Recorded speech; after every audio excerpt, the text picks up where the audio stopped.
안녕하십니까? 허피스트입니다. 새해 복 많이 받으시기 바라겠습니다. 자, 오늘 말씀드릴 주제, 경제가 잘 되려면. 우선 제가 경제에 관해서 오늘 말씀드리기 전에 두 가지 전제가 필요합니다. 첫째는 경제는 항상 성장해야 되는가 하는 것입니다. 두 번째는 고용이라는 것도 계속 늘어나야 되는가 혹은 줄지 않아야 되느냐 하는 것입니다. 그러나 이 두 가지를 신하라고 말씀드리는 이유는 지금의 이 환경에서, 즉 4차 산업혁명 이런 환경에서 경제가 계속 성장하고 고용도 계속 늘어난다 혹은 줄어들지 않는다 하는 것은 불가능하다는 얘기입니다. 우리 과거에 경제 성장 많이 해봤지 않습니까? 고용도 늘어봤지 않습니까? 그러나 결과가 어떻습니까? 잠깐 회피한 것 같지만 그러나 지속적인 우리 국민들의 개개인 행복이 달성되고 있지는 않죠. 자, 일단 그걸 전제로 하고 우리가 그러한 고정관념에서 벗어나는 생각을 하면서 오늘 말씀을 드리겠습니다. 자, 우리 안타깝지만 이 촛불혁명으로 출발한 우리 기대받는 문재인 정부, 또 익숙한 우리가 과거에 봐왔던 그러한 경제개혁이 실패하는 거 아닌가 하는 우려가 많습니다. 기득권 세력의 저항은 항상 있죠. 이걸 또 두려워합니다. 과감하게 개혁을 못하고 공적 책임성을 강화하는 그런 개혁정책을 실행하기를 주저하고 있습니다. 이 실망하니까 지금 지지율이 떨어지고 있었죠. 또 최저임금 인상과 주 52시간 근무제 이런 것들은 먼저 대책을 잘 세워놓고 실행해야 되는데 충분한 대책을 세워놓지 않은 상태에서 거꾸로 이걸 먼저 하니까 부작용이 너무 심하게 나오고 있죠. 또 정권 초기에 과감하게 강력한 계획을 실시해야 되지만 그걸 못하고 머뭇거리다가 지금 보수 언론과 야당의 집중적인 공격을 받고 있습니다. 또 경제는 항상 어렵죠. 경제가 어렵지 않은 때는 없습니다. 우리도 이거 고정관념을 벗어나야 됩니다. 그래서 지금 익숙하게 보수 야당과 언론은 민주정권의 개혁 정책 자체가 문제인 것처럼 얘기를 하고 있습니다. 옛날에도 그랬죠? 그래서 정권은 그럼 또 초조해집니다. 초조해지기 때문에 재벌한테 타협하는 손을 내밀게 되죠. 삼성 이재용 아니겠습니까? 간단하게 말하면. 그리고 초기에 개혁을 추진하던 그러한 인사들은 짐을 싸고 떠납니다. 그러면 들어오는 사람들은 늘 있었던 관료들이 그 자리를 차지하게 되는 거죠. 그래서 기존의 그러한 패러다임, 즉 앞으로 계속 발전하지 못하는 어떤 그 고정된 정체된 패러다임이 유지가 되고 있습니다. 결론적으로 경제 권력은 교체되지 않는다 하는 것입니다. 이런 걸 많이 봐왔죠. 우리가 기시감이라고 하지 않습니까? 그래서 과거에 바로 노무현 정부가 바로 이랬던 것입니다. 그래서 지금 이제 현재 문재인 정권도 규제혁신이라는 명분으로 금산분리 완화, 또 원격 의료 민영화 이런 걸 허용을 하는 추세로 있습니다. 그리고 또 민자를 대거 유치해서 인프라 건설을 하겠다. 좀 나쁜 말로 하면 이명박 시대 그런 공구리 사업 아닙니까? 토목 사업. 이것도 하겠다고 나서고 있는 겁니다. 그리고 또 부동산 가격이 최근에 급상승해서 민심이 악화됐죠. 이재명은 이렇게 말합니다. 자동차 같은 경우에는 보유세로 연간 2%밖에 안 내지만 또 우리가 공유해야 되는 그러한 토지는 그 2%는커녕 2%의 7분의 1에 불과한 그런 토지 보유세를 내고 있다. 그래서 지금 왜 이런 정책이 그럼 안 바뀌느냐 하는 겁니다. 그 이유가 청와대나 부동산 관련 그런 정부의 기관, 부처 이런 데서 고급 공직자들의 거의 절반 가까이가 서울의 그 소위 말하는 강남 등의 주요한 지역에 주택을 많이 가지고 있다. 또 무려 48%가 다주택자다 하는 것입니다. 이러다 보니까 자기의 이익을 위해서 개혁을 할 수가 있겠습니까? 네, 바로 이런 문제가 지적이 되는 것입니다. 그래서 이런 고위공직자들한테는 마치 주식처럼 부동산 백지 신탁 제도가 필요한 거 아니냐 하는 목소리도 나오고 있는 지경이죠. 자, 그럼 한 번 더 우리가 복습을 해보겠습니다. 우리 그렇게 정말 가슴 부풀게 개혁을 시도했던 노무현 정권 왜 안 됐냐 하는 거죠.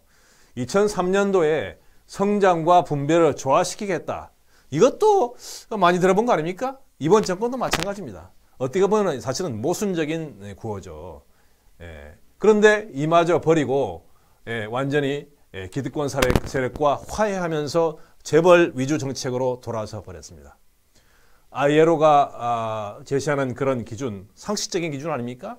노동기본권, 사회통합적 노동정책, 비정규직 차별 철폐 이런 걸 포기하고 화물연대나 철도노조 파업을 무력 진압했습니다. 노무현 때 얘기입니다. 또 부동산 개발 정책으로 바꿨죠. 또 분양원가 공개 추진하다가 포기했습니다. 지금도 분양원가 공개 뭐 이렇게 말이 나오고 있지만은 현재 정권은 강력하게 추진을 못하고 있죠. 검토만 하고 있습니다. 네, 그래서 지금 우리나라에 개혁 과제가 수없이 많습니다만은 첫 단계는 그 소수가 아니죠, 사실은. 개별 다니는 소수지만 그게 합치면 다수인데 그러한 그 소외된 우리 국민들의 목소리를 반영할 수 있는 그러한 정치 체계가 우선 돼야 되는 거 아닙니까? 그게 바로 뭡니까? 정당 명부 비례대표제입니다. 그런데 지금의 여당의 대표는 뭐 권역별 연동 비례대표제 하자 이렇게 약간 변형된 이러한 안을 제시하고 있습니다. 과연 그게 타당한 걸까요? 네.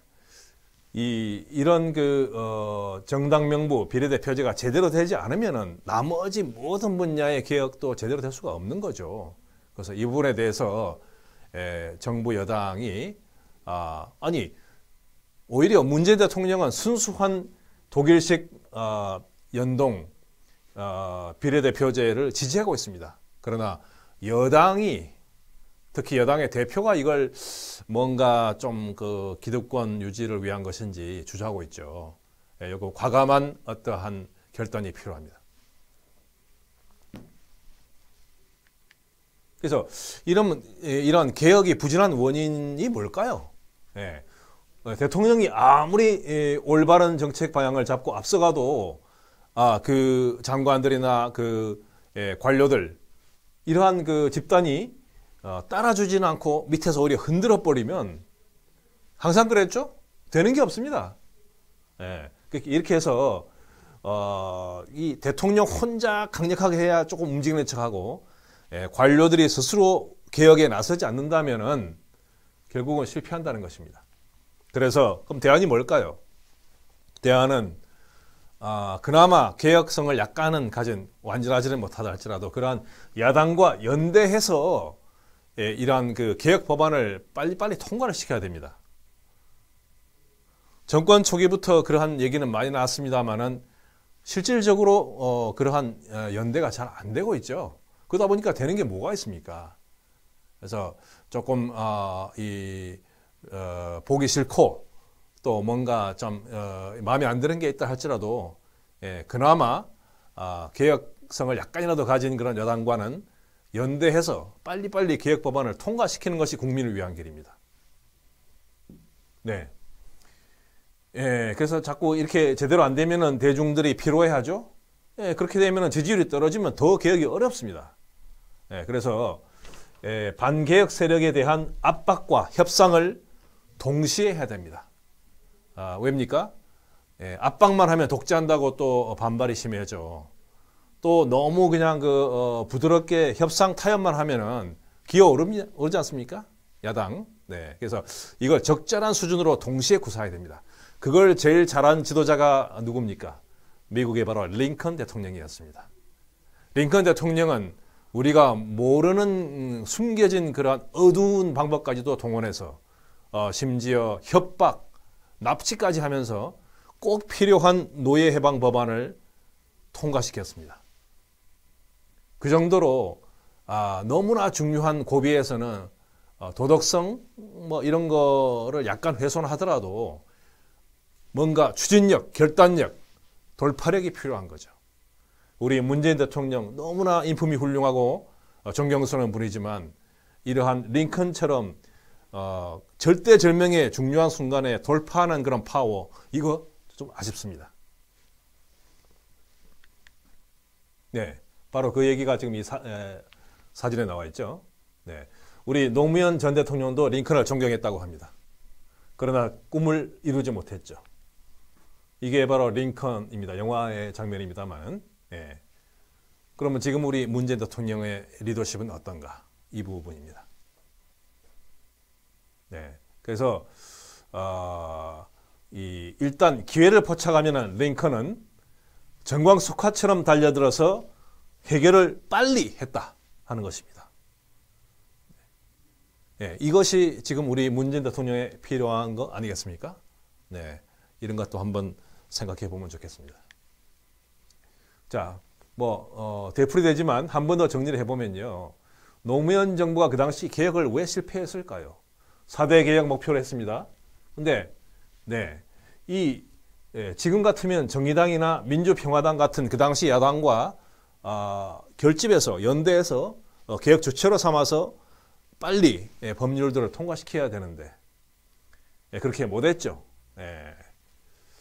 오히려 민주당은 여러 가지 정책 면에서 기존의 지지자들을 배신하는 그러한 정책을 했습니다.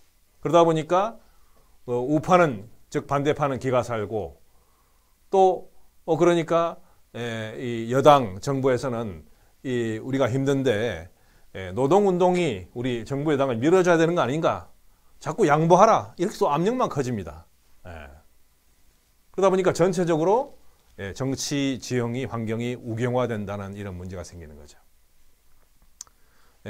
이론적으로 볼 때는 이 기존에 계속되고 있는 이 압박적인 그러한 이 착취 구조, 약자를 착취하는 구조하고 또 새로운 민주정권이 내세우는 개혁, 이 두 가지가 공존할 수 있다 하는 그런 생각을 흔히 한다는 것입니다. 근데 될까요? 어렵습니다. 그거는 미사여구에 불과하죠. 그래서 어렵게 사실 역사적으로 보면 민주정권이 권력을 잡는 경우는 더 드물죠. 좀 독재 우파에 비해서 말이죠. 그러면 민주정권이 오랜만에 모처럼 정권을 잡으면은 확실하게 한 가지 노선을 밀고 나가줘야 역사가 진보합니다. 그러니까 이게 착취 구조와 개혁, 이 두 가지가 공존할 수 있다, 이런 생각을 하면 안 된다는 거죠. 자, 그러면 이제 현재 문재인 정권으로 돌아왔습니다. 문재인 정부, 그 중에서도 경제정책의 난항, 원인과 해결 방안 뭔지 한번 보겠습니다. 역시 제일 큰 게 부동산 문제 아니겠습니까? 부동산 문제 해결 안 되면은 소득주도 성장, 혁신 성장, 공정 경제 다 이거는 될 수가 없는 거죠.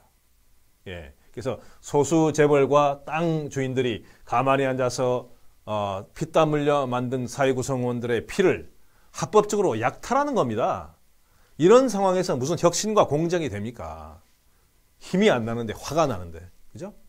그래서 구체적으로 근로자들의 임금보다 주거 비용이 훨씬 가파르게 올라가니까 소득도 성장이 안 됩니다.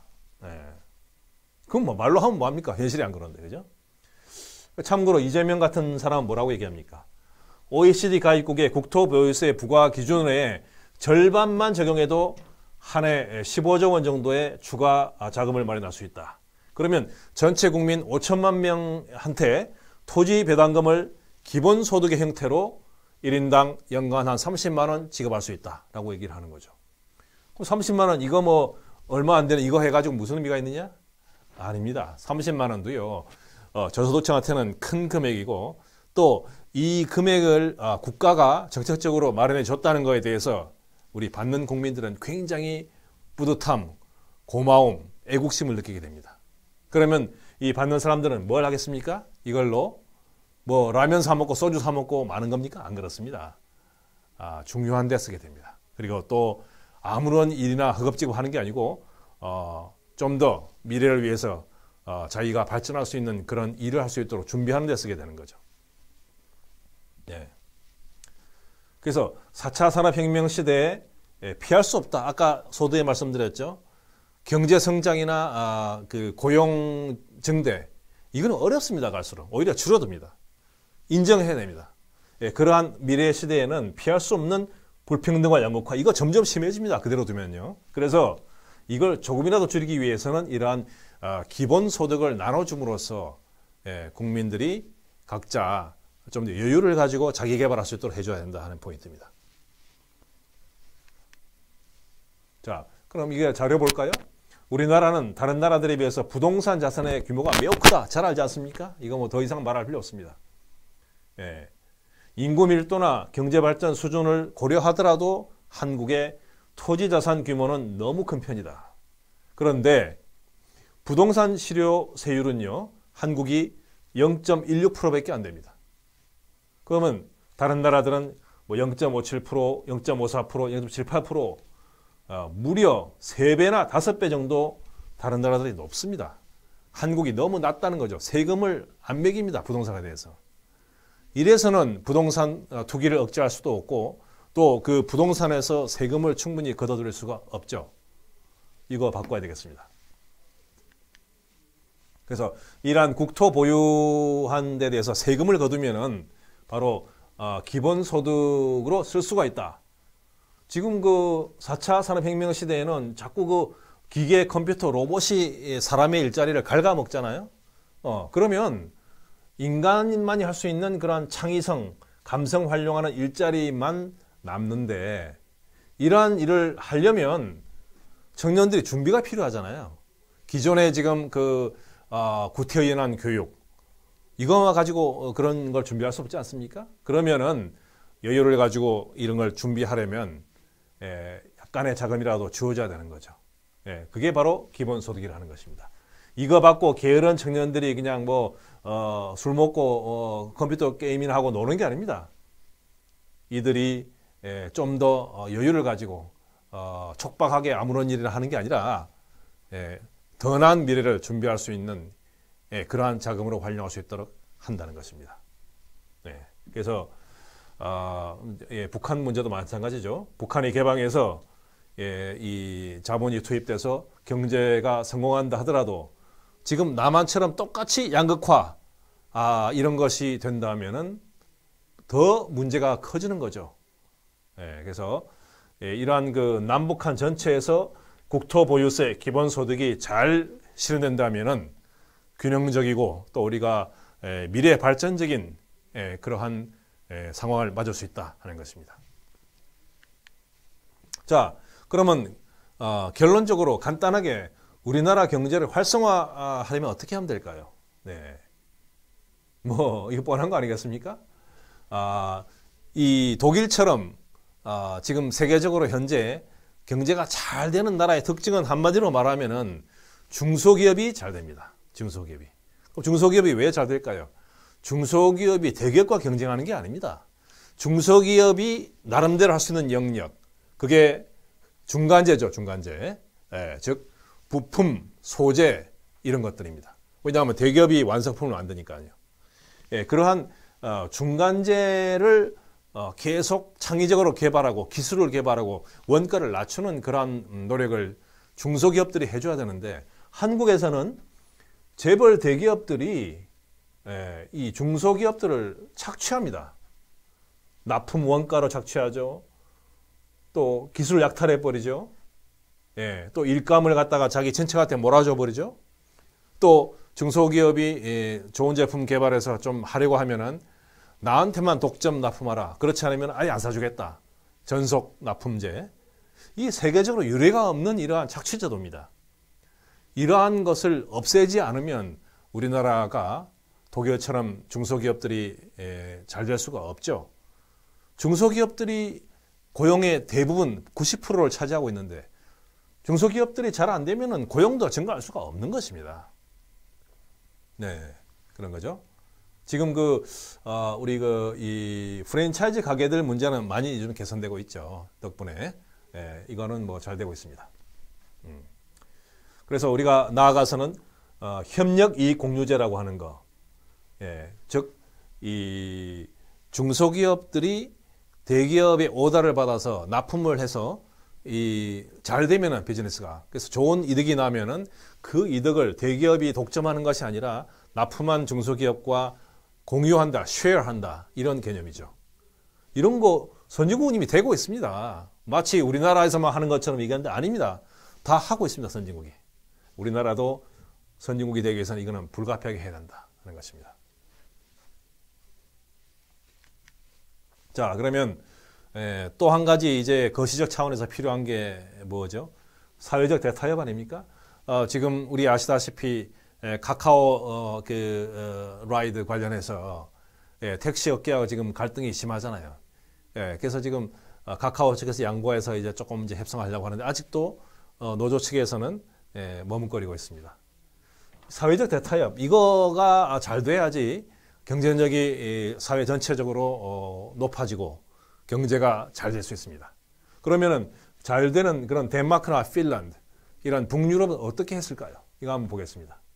자기들은 이걸 flexicurity라고 말합니다. 이거 flexibility와 security 약자를 합친 거죠. 유연 안정성.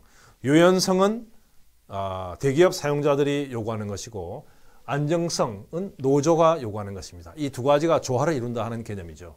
네, 그래서 예를 들어서 노동자들은 해고될 때 선진국에서는 보통 2년 이상 실업급여가 보장이 되는데 덴마크나 핀란드는 그거보다 2배인 무려 4년간이나 보장이 됩니다. 한국은 이제 지금 1년 아직 안 되죠. 좀 안 돼. 10개월인가 되고 있죠. 또 저소득 그룹은 해고 전 급여의 거의 90%까지 합니다. 우리나라는 아까 말씀드린 아직 그 절반도 안 되는 평소 급여에 이렇게 주고 있죠. 그래서 이렇게 사회적 대타협을 잘하면은 노사 갈등이 해소되고 그렇게 해서 단합돼서 산업의 경쟁력이 생긴다는 거.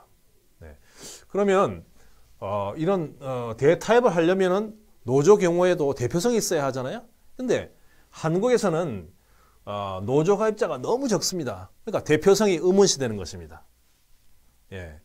근로자가 2,100만인데 한국노총 가입자가 200만 명. 뭐 민주노총 좀 더 있겠습니다만 합쳐봤자 이게 가입자가 얼마 안 되는 거죠. 그래서 이 선진국의 정부 핀란드 같은 경우는 오히려 노조 가입을 독려를 합니다. 그래서 노조 회원들이 많아져야 대표성이 생기고 한번 타협하면은 그것이 실현된다는 것입니다. 근데 이렇게 대표성이 적으면은 자꾸 그냥 그 노조 리더가 합의를 해도 정부나 사용자 측하고 이게 뭐 대표성이 없다는 것 때문에 자꾸 뒤집히고 말이죠. 이런 문제가 생기죠. 네. 그래서 노조 조직률 참고로 보면요. 우리나라 10.2%밖에 안 됩니다. 근데 북유럽 나라들은 67%에서 83%, 영국이나 일본도 20% 정도 수준은 되죠. 그래서 우리나라가 이게 너무 적기 때문에 하기야 뭐 국제노동기구 ILO의 요구사항도 지금 못 지키고 있는데 노조 가입을 우리나라 정부가 독려할 수준이 될까요? 안타깝습니다. 자, 반면에 또 우리 기업한테는 상속세를 완화할 필요성이 있다고 저는 느낍니다. 뭐냐면요. 기업을 어쨌든 간에 기업인들은 굉장히 오랫동안 여러 가지 헌신적으로 노력을 해서 가꿉니다. 근데 기업을 나중에 이제 본인이 나이가 들어서 이제 승계를 하고 싶은데 그 자기 자식한테 주고 싶을 수도 있고 또 기업 내부의 다른 후계자한테 주고 싶을 수도 있습니다. 근데 자식한테 줄 수도 있습니다. 자식이 유능하다면 말이죠. 네. 그래서 줄 때 일본이나 독일 같은 데서는 아주 활발하게 가업 승계가 되는데 그래서 100년, 200년 지속하는 기업들이 많습니다. 우리 알고 있죠. 근데 한국에서는 이런 게 참 드뭅니다. 왜 그럴까요? 상속세율이 그 중에 하나의 이유입니다. 우리나라 상속세율이 약 50%나 됩니다. 근데 독일 같은 경우에는 실질적으로는 상속세율이 한 5% 정도밖에 안 된다는 거죠. 그리고 OECD 평균은 약 26%입니다. 상속세가 너무 높다 보니까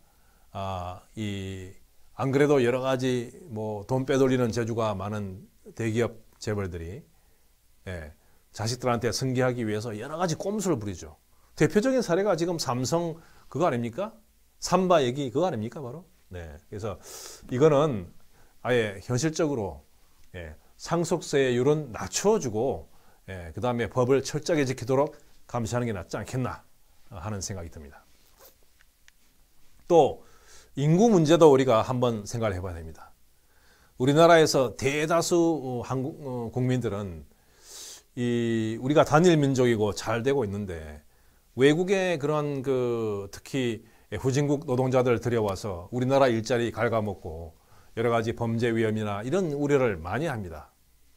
그런데 지금 우리 그 실질 인구 출산율 이게 갈수록 낮아져서 뭐 1, 200년 있으면 뭐 인구가 제로가 된다는 그런 얘기까지 나올 정도인데 이렇게 방치하면 되겠습니까? 짧은 시간 내에 우리 젊은이들이 자녀를 많이 낳을 가능성은 매우 적습니다. 그렇다면 현실적으로 외국의 인구를 데려와야 되겠죠.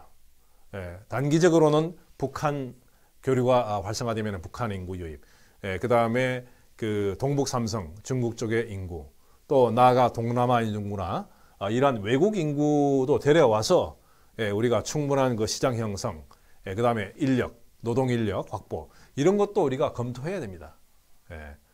인구가 너무 적어서는 이거는 뭐 경제 성장도 안 되고 나라가 유지될 수가 없죠. 이런 것도 한번 생각을 전환할 필요가 있다는 것입니다. 자, 그런데 말이죠. 이 반면에 우리 그 보수 언론에서 흔히 말하는 반기업 정서 이건 또 다른 시각이 필요합니다. 이 기업가 정신이 숨을 못 쉰다 이런 얘기를 많이 하는데요. 근데 이유가 뭐겠습니까? 그게 반기업 정서나 규제 때문이 사실은 아닙니다. 오히려 한번 사업했다가 잘못되면은 더 이상 재기 못하는 그러한 환경 때문에 반기업적이라는 것이죠. 정부가 규제를 많이 해서가 아닙니다. 즉 이러다 보니까 다들 실패를 두려워해서 공무원, 부동산 이거로만 몰리지 않습니까? 그러니까 우리나라에 많은 잠재 인력이 지금 사정되고 있는 것입니다. 안전 플레이, 그죠? 그래서 이 지금 보수파가 우려하는 반기업 정서라고 하는 것은 스타트업이나 중소기업에 대해서 뭐 국민들이 뭐 반대한다, 반감을 가진다 이런 의미가 아닙니다. 즉 대기업에 대한 반감이죠. 왜냐? 대기업이 불법을 하지 않습니까? 불공정 행위를 하지 않습니까? 그래서 이 대기업에 대한 반감이 바로 이제 반기업 정서죠. 그래서 불법, 탈법, 정경유착, 기술 탈취 이것이 중소기업들의 성장을 저해하고 이것이 결국은 고용이나 우리나라 경제 성장을 해친다는 것입니다. 그리고 대기업들은 지금 그 수백조 원 유보해놓고 지금 투자도 안 하지 않습니까? 그 뭐 이유는 있죠. 그러니까 돈이 돌지 않습니다, 시중에. 그래서 대기업이 이러한 불법, 탈법, 정경유착, 기술 탈취를 더 이상 안 하고 부동산 투기도 안 해야 투자금이 신기술 벤처와 중소기업에 몰릴 수 있겠죠. 그리고 고용도 확대되고 경제가 활성화되겠죠. 근데 문제는 그러면은 이렇게 좋은 환경이 됐다고 치자는 거죠. 중소벤처를 어떻게 키울 것인가? 이거는 좀 이따 또 얘기해 보겠습니다. 바로 이겁니다. 즉 처음부터 말씀드린 경제 성장 활성화의 주축, 중소기업, 구체적으로 말씀드리면은 중간재를 잘 개발하고 마케팅하고 해야 되는 그러한 중소기업들이 어떻게 하면 잘 될 수 있는가 하는 것입니다. 답은 바로 경제 생태계, 즉 구조를 혁신해야 된다는 것입니다. 예, 최근에 그 문 대통령이 지역 경제인들 소리를 듣기 위해서 지역을 다니면서 여러 가지 얘기를 하고 있습니다. 인프라 제조업 고도화, 스마트화 이런 거 하겠다. 그 다음에 규제는 철폐하겠다. 이렇게 말씀을 하고 있습니다. 그런데 과연 그런 인프라를 더 만들고 또 공장을 스마트화하고 규제를 해제하면은 지역의 경제가 잘 될까요? 그런데 꼭 그렇다고 볼 수는 없습니다. 지금의 지역 경제가 불황이고 어려운 이유는 인프라나 스마트 공장이 없어서가 아닙니다. 네, 그건 규제 때문도 아닙니다. 한마디로 돈이 모자라기 때문이죠. 돈이 돌지 않습니다. 그러면 왜 돈이 안 돕니까? 막대한 돈을 대기업들이 금고에 쌓아두고 투자도 안 하고 또 그 자금을 또 상당히 가진 금융권도 중소기업들에 풀지 않죠, 잘. 그 중소기업들과 상생 차원의 분배도 안 하지 않습니까? 독점 대기업들이 말이죠. 그래서 이러한 점을 해결하지 못한다면은 어떤 다른 묘안을 찾아도 중소기업 경제, 나아가서는 나라 경제가 활성화될 수 없다는 것입니다. 그래서 우리나라는 지난 반세기 동안 대기업 주도의 수출 중심 경제, 이것만을 그냥 거의 뭐 일방적으로 고수를 해왔죠. 그러다 보니까 더 많은 숫자, 그 다음에 고용의 대부분을 차지하는 중소기업들은 어려웠죠. 또 내수시장이 취약해집니다. 그러니까 경제가 부실하다는 거죠. 그래서 경제 성장이라고 하면은 다들 기업 도시, 인프라, 대기업 유치 이런 것만 생각합니다.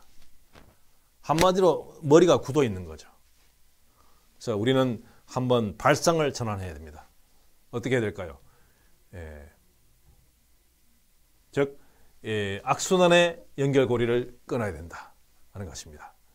그래서 즉 시장 만능, 시장에 무조건 맡겨야 된다. 정부가 개입하지 마라. 뭐 시민단체도 그냥 조용히 해라. 이런 시장 만능주의, 그 다음에 이익 만능주의, 돈만 벌면 된다. 비정규직 근로자 안전 이런 거 필요 없다. 이렇게 바로 이익 만능 아닙니까? 이러한 그 사고방식, 이러한 경제를 극복을 해야 됩니다.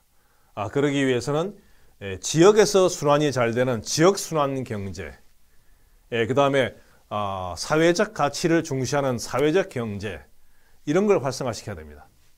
그죠?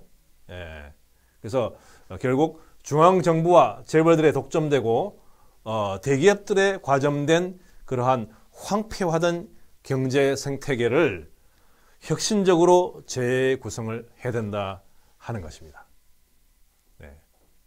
그래서 재구성하는 거 이제 방법론이 나와야 되겠죠. 그리고 마지막으로 제가 드리고 싶은 말씀은 최근에 그 케임브리지의 장하준 교수가 주장했던 것입니다. 즉 지금까지 제가 말씀드린 거 다 그 장하준 교수도 거의 똑같은 얘기를 합니다. 근데 이분이 추가적으로 제안하는 것은 이제 그동안 우리나라 경제를 주도해왔던 대기업들이 많이 했던 그런 반도체니 자동차니 화학, 중화학, 기계 이런 것들은 이제 사양산업이 되고 있다. 산업 변화, 사회 변화에 따라서 말이죠. 그러면 새로운 먹거리, 새로운 산업을 우리가 개발해야 된다. 그것을 기업들한테만 맡겨놓으면 안 된다. 즉 뭡니까? 정부도 나서줘야 한다는 겁니다. 이러한 얘기를 또 다른 분도 최근에 하는 걸 제가 봤습니다. 그래서 제가 그걸 보면서 느끼는 것이 그러한 위원회가 필요하겠다. 왜냐? 우리 그 영화 보시면 아시겠습니다만은 이 IMF 위기 직전에 이러한 그 자원 배분이 왜곡되고 투자가 엉망이 되고 특히 삼성이 할 수도 없는 하지도 못할 그러한 자동차 산업을 갖다가 해먹으려고 말이죠. 대우를 일부러 어떻게 하고 이런 얘기가 있지 않습니까? 이렇게 대기업들, 독점 자본들이 알아서 하게 하면 이게 자원이 왜곡이 됩니다. 그리고 낭비가 되죠.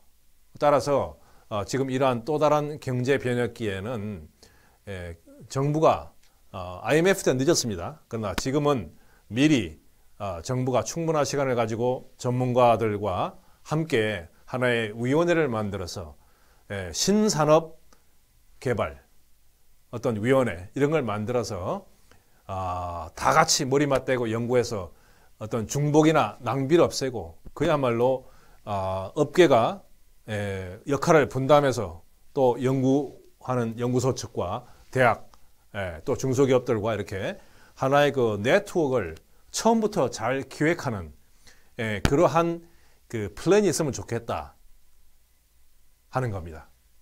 네, 이러한 그 플랜을 통해서 처음부터 그런 낭비나 갈등 요소를 갖다가 없애고 아까 그 말씀드렸던 노동계와 사회적 대타협도 하고 이렇게 한다면 우리나라가 또 한 번 경제적으로 특히 남북교류 이 중대한 이벤트를 앞두고 도약할 수 있지 않을까 하는 그러한 소망을 가져봅니다.